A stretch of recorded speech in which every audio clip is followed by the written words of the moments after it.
जितने भी petrol pumps हैं देश भर में, चाहे वो गांव देहात के इलाकों में हो या कहीं पर भी हो, उन सभी पर अब जितने भी पेट्रोल पंप ओनर्स हैं उन्हें ये इंश्योर करना है कि पेट्रोल और डीजल जो वर्किंग आवर्स है उसके अंदर अवेलेबल हो। ये इसीलिए हुआ क्योंकि जिस तरीके से पिछले दिनों जम्मू कश्मीर में फ्यूल क्राइसिस देखने को मिला था और पेट्रोल और डीजल की शॉर्टेज देखने को मिल रही थी, उसी तरीके से राजस्थान, मध्य प्रदेश, कर्नाटका और देश के अलग अलग भागों में भी देखने को यही मिला कि पेट्रोल पंप्स के ऊपर पेट्रोल या डीजल की अवेलेबिलिटी नहीं थी। इसी के चलते सरकार ने एक डिसीजन लिया कि रिमोट एरियाज में भी जो पेट्रोल पंप्स हैं उन्हें भी यूनिवर्सल सर्विस ऑब्लिगेशन के एम्बिट में लाया जाएगा। यूनिवर्सल सर्विस ऑब्लिगेशन में ये मैंडेटरी किया गया है कि वर्किंग आवर्स के दौरान अगर कोई भी कस्टमर किसी भी पेट्रोल पंप के ऊपर जाता है तो उसे पेट्रोल और डीजल वहां पर अवेलेबल मिलना चाहिए। इसका एक कारण ये भी है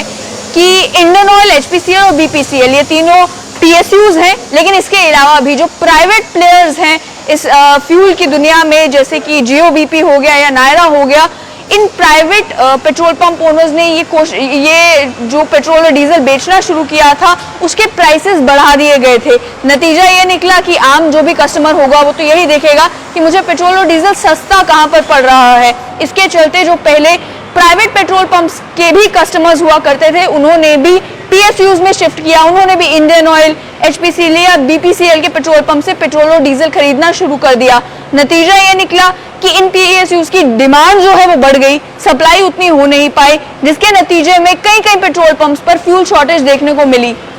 अब ये भी कि ये जो प्राइवेट पेट्रोल पंप्स थे इन्होंने भी ये चीज देखी कि क्रूड ऑयल के प्राइसेस क्योंकि बढ़ रहे हैं, यानी कि वर्ल्ड ओवर जो क्रूड ऑयल खरीदा जाता है उसकी कीमत पर बैरल के हिसाब से बढ़ रही है। रुपये की कीमत जो है वो डॉलर के कंपैरिजन में रुपये कमजोर होता जा रहा है। नतीजे में ये जो प्राइवेट प्लेयर्स हैं ये कहते थे कि हमें पेट्रोल और डीजल लॉस पे बेचना पड़ रहा है। इसमें भी उन्होंने बताया कि 15 से 25 रुपए का लॉस जो है वो डीजल पर और पेट्रोल पर जो है झेलना पड़ रहा था इन सभी कंपनीज को, अगर उन्हें पेट्रोल और डीजल बेचना था उस प्राइस पर जिस प्राइस पर ये पब्लिक सेक्टर अंडरटेकिंग, चाहे इंडियन ऑयल का पेट्रोल पंप हो, एचपीसीएल हो या बीपीसीएल हो, ये जिस प्राइस पर पेट्रोल बेच रहे थे। अब इनके लिए तो मैंडेटरी है कि सरकार ने जो प्राइस डिसाइड किया है इन्हें उसी प्राइस पर पेट्रोल और डीजल बेचना है। और सरकार ने भी इस बात का ख्याल रखते हुए कि पेट्रोल और डीजल के प्राइसेस बहुत ज्यादा इंक्रीज हो रहे हैं, एक्साइज ड्यूटी भी कम की थी जिसके चलते प्राइस भी कम हुआ था, लेकिन प्राइवेट प्लेयर्स का ये कहना था कि हम इस कीमत पर पेट्रोल और डीजल नहीं बेच सकते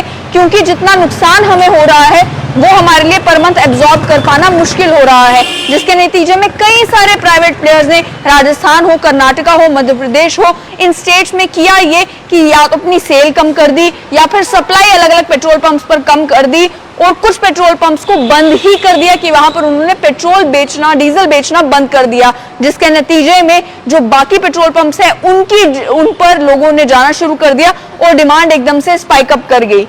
नतीजा ये कि अब यूनिवर्सल सर्विस ऑब्लिगेशन के अंदर ले जाने के बाद सरकार ने कहा है कि जितने भी चाहे प्राइवेट पेट्रोल पंप ओनर्स हो, चाहे प्राइवेट कंपनीज हो या पीएसयूज हो, आप गांव देहात में हैं, आप शहर के बीच में हैं, आपको मिनिमम इन्वेंटरी अपनी पेट्रोल और डीजल की रखनी ही रखनी है। यानी कि मिनिमम जो गाइडलाइंस रखी गई है सरकार के द्वारा कि इतना स्टॉक में आपके पास पेट्रोल और डीजल होना चाहिए, वो आपको इंश्योर करना ही करना है। और साथ ही में पहले ये जो गांव देहात के इलाकों के लिए नहीं था, अब गांव देहात के इलाकों के पेट्रोल पंप्स को भी इसके अंदर ले आया गया है और ये कहा गया है कि अगर कोई भी रिटेल आउटलेट इन गाइडलाइंस का पालन नहीं करता तो उनका लाइसेंस भी कैंसिल हो सकता है। एक तो बात ये हो गई कि लॉजिस्टिकल इशू हो गए कि आपने सप्लाई भेजी लेकिन वो पहुंची नहीं, किसी कारण से जो है वो सप्लाई रुक गई, तो उसमें एक्सेप्शन समझी जा सकती है। लेकिन वर्किंग आवर्स के दौरान ये इंश्योर करना है कि जो पेट्रोल और डीजल है वो पेट्रोल पंप पे अवेलेबल होना चाहिए। साथ ही में कहा है कि रिमोट एरियाज में जितनी भी एंटिटीज हैं उन्हें ये इंश्योर करना है कि वर्किंग आवर्स में आप पेट्रोल और डीजल, कोई भी कस्टमर अगर आपके पास आ रहा है तो आपने उसको देना है और नॉन डिस्क्रिमिनेटरी बेसिस पर आपको फ्यूल अवेलेबिलिटी इंश्योर करनी है अपने पेट्रोल पंप पर।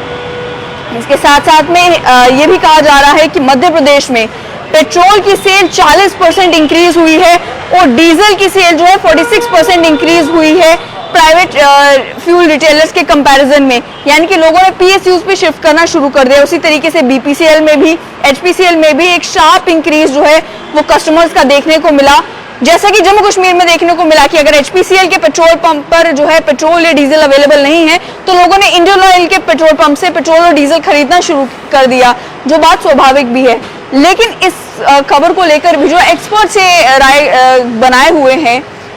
कि चाहे आप ये इंश्योर करें कि जो प्राइवेट प्लेयर्स हैं, जीओबीपी है या नायरा है, वो पेट्रोल और डीजल की अवेलेबिलिटी रखें, लेकिन उसके बावजूद भी जिस प्राइस पर वो पेट्रोल और डीजल बेचेंगे, अगर वो ज्यादा हुआ तो लोग क्यों जाएंगे इन प्राइवेट प्लेयर्स के पास अपना फ्यूल जो है खरीदने के लिए। वो तो इन्हीं पीएसयूज के पास आएंगे क्योंकि यहाँ पर उन्हें प्राइस जो है वो कम मिलेगा। वहीं एक डिस्पैरिटी जो है इसमें भी देखने को मिली कि बल्क बायर्स जो थे उन्होंने भी डायरेक्टली पीएसयूज के रिटेल आउटलेट से पेट्रोल और डीजल खरीदना शुरू कर दिया। ये भी एक ट्रेंड जो है वो देश भर में देखने को मिला। हालांकि सरकार कोशिश पूरी कर रही है कि जिस तरीके का फ्यूल क्राइसिस बनना शुरू हो गया था वो क्राइसिस ना बने और फ्यूल शॉर्टेज को अलग अलग पेट्रोल पंप्स पर मैनेज किया जा सके। लेकिन देखना ये होगा कि इन डिसीजंस का असर आखिर ग्राउंड पर क्या होता है।